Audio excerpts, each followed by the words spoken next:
Yeah, so I think obviously it starts back in the previous summer with teams really starting to dive into the next draft class, and they'll send scouts on the road over the course of the year to different games and to different practices to get to know the player, know the people like around him, the coaches around him. But when it's time for this process and the combine process, it's the first time you can put guys on the whiteboard. You can figure out guys' personality, who they are off the field.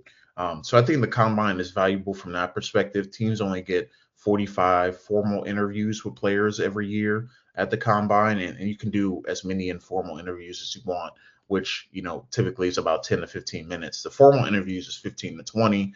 You have your position coaches there. You have other people within the organization there.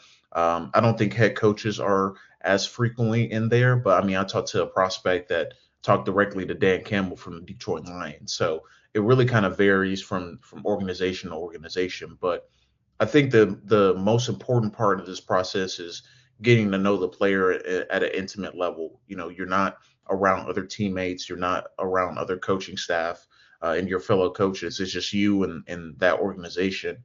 So those conversations start, at the combine. They meet with all these different players.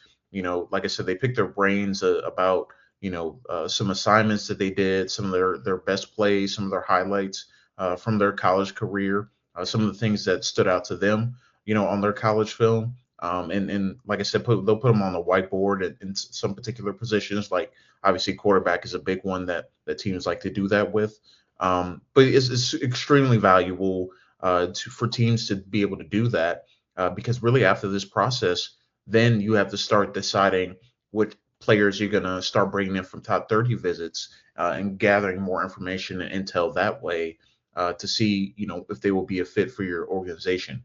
So I think it really gives the team a chance to start to formulate their board. Obviously, pro days will also be another opportunity for teams to do that, but you can only do so much because there's so many, over the course of about 3 4 week stretch. So to kind of summarize what I'm saying, I think the combine is valuable for teams to understand who these players are as people and really get that insight to how smart they are on the field